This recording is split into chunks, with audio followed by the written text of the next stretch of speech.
Hey everybody, welcome to another Fun in 5. Bringing you today Ex Libris, Library, I don't know what you want to call it, but Ex Libris. It is a game that my family and I got a couple years ago, and we've enjoyed immensely each time we've played it. So let's talk about why. First thing I like about this game is the overall theme. Just being able to build a library, even if you don't think about the fantasy side of things, is pretty cool. But this library is very special, and it hits my fantasy nerves. It has some cool books like Fully False Facts or From Barbarians to Librarians. It has Dangerous Strangers and Alchemy at Home, All Pain No Gain, all kinds of book names. Like every single one of these cards has different books and different names, multiple books per card. That theme, along with the theme of kind of the character names and the theme of the different rooms and chambers you're going into and what you're doing with books, all of that theme just shines through in every aspect of this game. So have a lot of fun just experiencing and immersing ourselves in the game that way. Second thing we like is the assortment of characters. So this game, you can see all of the meeples here. We have the Dungeon of Deep Thought with a gelatinous cube. We have the literary library with a little wizard.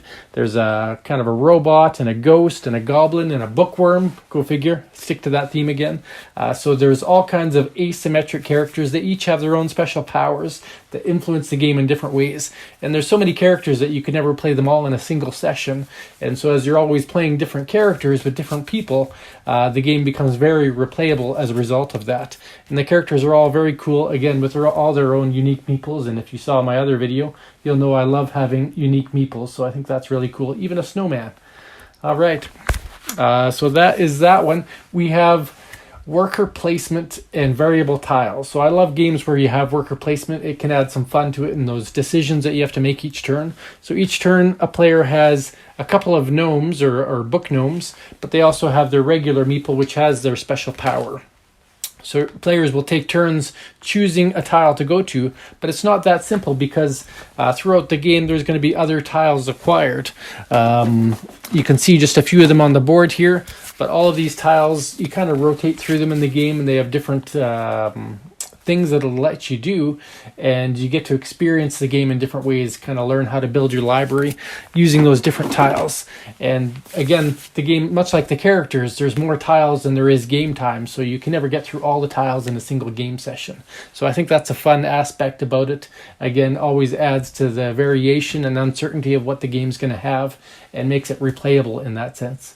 The next one is about the library building. So you can see here that this entire deck is just cards and cards and cards about library.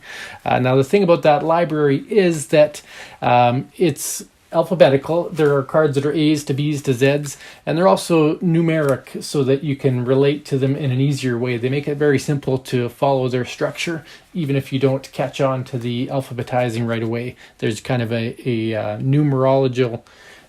numerology in between the lettering. But either way, you have to build your library in 3 tiers and really think about it every time you're drafting or collecting cards and playing cards and deciding what rooms to go to. You're always thinking about how is that going to affect my library build. And I think that's really cool, watching your library grow, watching your opponent's libraries grow as you try to make your library come to life and get the most victory points out of that. So that is a fun element. And then the fifth element, the one that kind of culminates in the end game, is the scoring system. And the scoring system, they call this the official librarian license application, along with an inspection form. And so at the end of the game, they're going to inspect to make sure you followed all the rules of the library, whether you got extra points for your prominent works or for your banned books, if you followed the rules for your library building there, and just really trying to check to see if you did what needed to be done in the game. And you can earn points in many different ways, and I just think it's fun that you can earn points by trying to collect the prominent works, but you can also take advantage of the banned books and work around that. So that is fun. Those 5 things are what make this game special to myself and the family. And every time we've played it, whether it's with the meeples or the library building or just reading the book names out loud, it's been a blast, and highly recommend this game as a way to escape into a fantasy mystical library game. Hope you have fun someday playing it. Take care.